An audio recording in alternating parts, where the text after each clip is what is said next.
to this SUPboarder review. My name is Bo and we're in the studio here today to review the Fanatic All Wave 8.8. Now if you haven't joined us in this channel before, welcome to this video. And if you have been here before, you guys know the drill. So we're going to start by introducing the board, everything we know about it and that we can find on the internet as well. And then we're going to dive a little bit deeper into our thoughts and impressions on how this board performed. We're going to look at the pros, the cons, the value for money, and of course the brand's environmental credibility as well before wrapping it up at the end. So this here is the 8.8 by 31 inches wide at 135 litres, and this is the smallest size board in the All Wave range. Fanatic also offer this board in the 8.11 by 31.5 inches wide at 145 litres, have a 9.3 by 32 inches at 160 litres, and a 9.7 by 32.5 at 175 litres. Now the All Wave name has been around for a long time with Fanatic SUPs, and there's good reason for that, as they are designed to suit the everyday conditions and that entry-level or intermediate SUP surfing, meaning this board is definitely going to be suited to those more beginner or intermediate SUP surfers. Looking at the specifications of this All Wave, it is 8 feet 8 inches long, comes in at 31 inches wide, and is about 4 3/4 thick that we measured, or a little bit less than that. The total volume of this board is 135 litres, and the weight sits at about 8.7 kilograms that we measured, and I know online it says about 9.5, so there is a little bit of discrepancy there, but it did come out lighter for us, which is nice. The board's predominantly used in the wave, that's why it's named the All Wave. We've got a thruster fin setup that comes with the board, so those 3 smaller fins, and it retails at about 1,299 British pounds, 1,449 euros, or about 1,399 US dollars. Just remember, these are the prices for the 8.8 model. The prices may increase as we go up the bigger sizes. Taking a look at the construction of the board, and Fanatic used the VectorNet technology for the All Wave. This uses an EPS foam core with multiple layers of glass and fibre. Now they have bamboo underneath the standing area for extra reinforcement, and their signature VectorNet rail frame, which gives the rails some extra durability. Fanatic used this technology on a few other boards in their range as well. Looking at the fittings that come with this board, and starting with the EVA deck pad we have here on top, it's a really comfortable deck pad that Fanatic do. They've got that diamond pattern as well, and it is really grippy to stand on. We notice that it comes really far up toward the nose, which is great if you are trying to paddle onto those smaller waves or with waves that have a bit less power, that you can really get forward and really dig deep to catch those waves. Back toward the tail, we see the deck pad cut in with the rail outline to a fairly good sized kicker at the back to wedge your foot up against. There's no ridge or raised area on the pad at the tail, but it does feel nice to stand back there. Behind this is a double leash plug, which is handy if you're heading out in some sizier waves for added strength. The deep recessed carry handle is nice and comfortable when carrying, and Fanatic's known for that quite nice big handle. In front of that we have a pressure valve to release air when travelling or on hot days, and as with quite a few Fanatic SUPs, we have the Mastfoot windsurf insert, and this shows the heritage of the brand coming from windsurfing. Looking at the outline shape of the Fanatic All Wave, and you can definitely see that Fanatic are trying to bridge the gap between their Pro Wave performance boards and a more beginner board outline. You can see that for the width in the nose and in the tail, and that's all down to stability. So the wider the board's going to be, the more stable it's going to be for you. By the way, the tail measurement on this board comes in at 19.5 inches, and that's measured 12 inches up from the tail of the board. And roughly that's just about where the winged tail starts. So that's one of the biggest features that we can see, and one of the most striking features of this board is that winged tail, and it really is accentuated through that deck pad that cuts in as well. Now a winged tail is going to really help you with less width in the tail to really pivot around a lot quicker when turning your board on the wave. It still carries some width in the front of the standing area and just behind it for greater stability when paddling, especially in those bumpy or choppy waters. And Fanatic are known for their slightly domed deck on most of their SUPs that they do, and that's to really add a bit more thinness and a bit more performance to the rail of the board. So with the domed deck, you're going to get all the thickness here in the middle of the board, pretty much where you're standing, but as you move out toward the sides, it tapers off and it gives you a thinner rail profile, and that's really going to help with performance on the wave, because a thinner rail is going to really be able to hold a lot more and bite a lot more into the wave when doing our turns. And a bigger rail really needs to be shoved into that wave with a bit more power, and it's going to really spring back as well. So having that thinner profile rail does help. Now the rails aren't super thin, but what also helps with the bite is the sharper edge toward the tail of the board.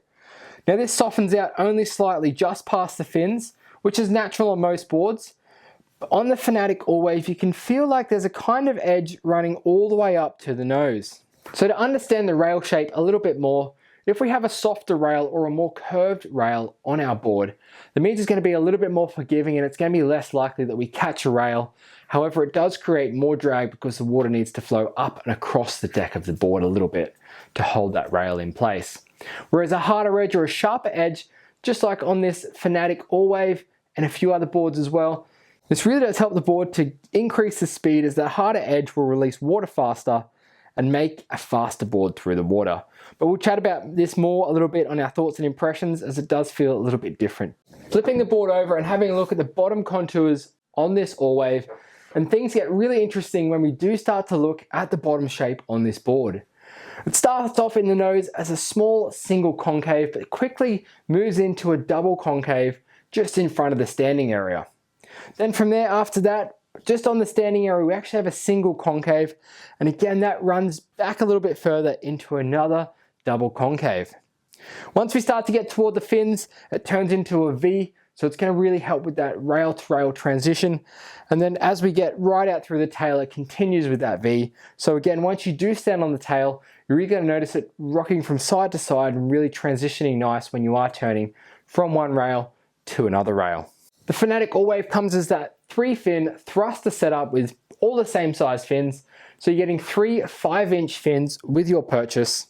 A lot of similar boards come with a US center fin box where you can move the fin up and down the box and play around with different sizes. But this thruster setup is typical of a more performance style surf sup, and that's one of the design elements brought across from the Pro Wave shapes fitted to the All Wave. This will enable a little bit more release during turns and feel quite lively when compared to using a bigger center fin or a US box. So looking at the Rockline of the Fanatic All Wave, and we can see that it has quite a nice little nose lift at the front. It's really going to help with getting out over waves. As we move back a little bit, it really flattens out just in front of the standing area and back to about where that handle is on the board. And then going back from there, it's quite a continuous curve as it lifts up on the tail. Now that's really going to help with getting back and turning and pivoting around. But what's really interesting to note is if we look at the top of the board of the deck, it's quite flat on top. And we can see that the foil shape of the board really thins out toward each end. Now what do we say when we say the foil shape of the board? Well, it does just mean that thinning out of the profile from the middle of the board up toward each end of the nose and tail. So you can really see that the tail is getting really thinned out and the nose is getting quite thinned out. All that volume is really here in the center for us with stability to stand on. All right, now we've covered all of the things that we can find out on the internet. Let's dive a lot deeper into our thoughts and impressions on the Fanatic All Wave 8.8. Now for a board of this size, it does feel quite light to carry, very comfortable as well if you are carrying long distances. So we carried this up and down the cliff, and to me it felt like it was a really easy board to maneuver for its size. Hitting the water, and the first thing I noticed was the stability of the Fanatic All Wave. So having that wider tail and width in front of the standing area really helps with balance. When stepping back, there's a nice big wide platform to plant your foot there, and that's very noticeable when popping over waves. I had to escape the lip breaking on me a couple of times and didn't need to move my feet to adjust the balance. So that's a really good thing that I found with this board, is that I didn't have to move up and down the board when paddling over waves. It was really stable and felt really quite forgiving. For bigger, heavier riders, the longer sizes in the All Wave range are going to be more stable due to their added length and width, so look for those if you need some extra leaders. The Rockline with that slight nose kick does help to get the board over waves, but there is a lot of width toward the nose, so it can get caught in the white water. Like we said, those rails do thin out right at the nose and help slightly when punching through, and also that tail rocker helps when stepping back to lift the nose. But that's the thing, you do need to step right back on the tail to lift that nose up and get it up and over the waves. One really interesting point to note is that because of that wider outline in the nose, when we are paddling out through waves, just need to make sure that you're heading directly straight toward the white water. If you're even off on a slight angle and that wave washes over the front, it's definitely going to throw you back a little bit, just with that fuller outline right at the front of the board. I was also quite surprised at the tracking ability of this board, considering we only have those smaller thruster fins in the back. Now I know they're 5 inches, which is typically a touch bigger than most side fins, but I was still impressed. Now I think this also has something to do with those sharper edges along the bottom of the board here. I really do think that they help with tracking, they help with gripping onto the water, so you can keep moving in that bit straighter line. At 8 feet 8 inches long, I wasn't expecting it to have a ton of glide, but I was quite surprised that it did feel like it paddled with speed through the water. Now, everything I've just mentioned really does translate into catching lots of waves. With that glide and also the stability, you're going to really catch lots of waves, and that's exactly what the Fanatic All Wave did. Even that big deck pad up toward the nose lets you get further toward the front of the board to catch waves, and that's really nice to have. That glide and rocker lines mean you carry speed on the wave, and the Fanatic All Wave really responded to speed quite well. It's not afraid of going fast, though just because of the compact size and volume of the board, it did take a little pumping or paddling to get it up to speed. That was also just down to the waves we had when testing. I did really enjoy the way that the Fanatic All Wave performed. I think it's a great all-round board, and I really did enjoy catching waves on it. It really responded well to directional changes, and that width up front gives you confidence going into turns and when bouncing off the white water. That thinner nose is going to help it come around quicker, but will require better positioning on the board. At 31 inches wide, it doesn't really feel like it is that wide on the wave. It just felt easy to surf, and that's such a good feeling to have under your feet. Now, focusing on that winged tail shape during turns, and you'd think that with the pulled in area, the tail would help with faster maneuvers, but it was noticeable for me that I needed to be really engaging the tail and really turning from the tail to get it to work. If you don't get back far enough on this board, or if you're turning it from the middle, or if you don't roll it up onto the rail, then we're not really engaging that winged tail on the back of this board. You're really only using that fuller outline, which did make it feel a little bit bulkier during turns. With these GoPro clips, you can spot that I was turning the board right from the tail as the whole board lifts out of the water, and I'm really making use of that narrower tail to pivot the board around. See how the board turns and pivots on the spot, just like this. With the harder rails up toward the nose, like we've touched on before, if you're quite heavy-footed or haven't yet mastered your weight distribution and you get a little bit too far forward, then the rails can get caught in the water because of that hard edge. The board tracks and makes it very hard to realign it and direct where we want to go. You can notice those rails also catch slightly after this turn when going through a steeper section, so it's something to be aware of if you're starting out with learning to SUP. But there's definitely benefits from having that sharper edge. Personally, I like to catch a couple of waves in a switch stance. For me, that's switching it up and standing in a goofy footed stance, and what that does is it really just brings me back to that beginner or intermediate surfer so I can get a really good feel for how this board does perform. You can see the difference in speed during turns due to my technique and the skill variation between that beginner and advanced. You'll also notice that the turns are much flatter and I'm not fully engaging the tail or rail of the board or even that winged tail. But in my honest opinion, those things are really going to help you progress with this board because these design elements need to teach you to step further back to really get your weight in the right position and your feet in the right place as well on the board to really maximize the performance elements of the Fanatic All Wave.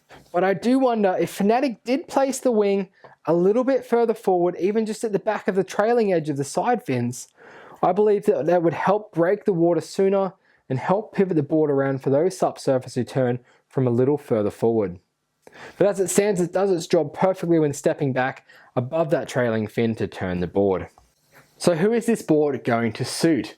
Well, it's definitely more aimed at the intermediate surfer, but I personally think that you could jump on this board as a beginner paddler, just depending on your weight range. So for this 8.8, I think anywhere between 60 and 75 kilos if you are a beginner paddler looking to get into the waves onto something that's a little bit more compact in size. It's got the stability, the paddle speed, and forgiveness of that wider outline to really get you catching lots of waves and learning the best position for your feet. However, like I said before, this board really comes into its element if you are that intermediate SUP surfer looking to progress a little bit more with your SUP surfing. Let's say you've been riding a 10-foot board or something similar in that size and you're looking to jump down onto something a little bit smaller, then this board could be a really great choice for you because it is going to progress your SUP surfing. I'd say for the weight range, looking between that 70 to 85 or even pushing it to 90 kilograms if you have a little bit more experience SUP surfing. The surf size range for this board, really looking at that 1 foot to just over head in height, so that kind of 3 to 4 foot surf. I wouldn't really take this board out into anything bigger than that just because it is a little bit bulky bit chunky and it's really going to lose its speed because of that width in the board. If you're an advanced surfer, I'd definitely be looking at something from the Pro Wave range from Fanatic for that added performance. But if you're a solid guy or girl and can surf quite well, then this board may be a great choice for those smaller days where you want something with a little extra volume that still performs. Moving on to the pros, cons, value for money, and the environmental commitment from the brand. Well, the pros, this board was such an easy board to ride out in the surf. I just felt like it really went well in a range of different conditions. I really liked its stability as well. I mean, paddling around just had great balance on the board. I weigh in at about 85, 86 kilograms with a wetsuit on. So it is definitely really quite stable when you are standing on the board. Especially with that dome deck, getting your feet a little bit closer together is going to help with that balance and stability. If your feet, you can put your feet a little bit wider, but you do start to get into that rolled rail profile that we talked about before. Of course, Fanatic, their commitment to the environment, we're going to speak about that soon, but the packaging comes all in recyclable material, so that's a really nice touch as well. Looking at the cons of the Fanatic All Wave, and to be honest, I didn't really have any particular gripes with this board. It is that great all-round board, but if there were a couple of things, just those harder edges toward the nose of the board. If you don't have that great footwork, then you may find those rails catching a little bit if you are transitioning from up a little bit further rather than standing back on the tail. And lastly, the fin boxes, they do say that Fanatic come as a multi-box. However, they don't fit those FCS fins. We've tried it a little bit and tested it out. They do fit the Futures fins in those fin boxes. You can buy more Fanatic fins in their range to swap them out and really play around with the fin configuration, and you can use those Futures fins. Value for money with the Fanatic All Wave, and yes, you're definitely getting value for money with this board. That VectorNet technology, it's going to last you a long time, and Fanatic is really one of those top name brands in the SUP industry. And then also looking at the price point of the board, I mean, compared to the top competitors that Fanatic are up against, it does sit just below their price point. So you're getting a lot of board for your money, and it's going to last you a long time, and it's going to have a great resale value with this board as well. Lastly, Fanatic's commitment to the environment is quite outstanding. They've got a carbon offset program that they've implemented. They're also doing beach cleanups starting this year. Of course, all of their packaging is from recyclable materials on most of their products. They have an eco range, and just a few weeks ago, we heard news of their collaboration with Zero Emissions Project and Board Lab to create the most sustainable SUP on the market, and they'll be offering a number of them this year, so a great brand to buy into. Well, that brings us to the end of our SUPboarder review on the Fanatic All Wave 8 feet 8 inches, 31 inches wide at 135 litres in volume. We really hope that our review gave you some more insights into finding out if this board is going to suit you. Please feel free to leave any comments below. We're going to get back to you on those and happy to answer any questions you may have. Also, I'm going to bring out an extra SUPboarder Pro video about the Fanatic All Wave to give you some more insights and a little bit of comparison to other boards in its category. So make sure you keep an eye out for that. And of course, with SUPboarder Pro, you get access to a ton more features. So the Fanatic All Wave really going to suit those beginner to intermediate SUP surfers looking for more progression in their SUP surfing.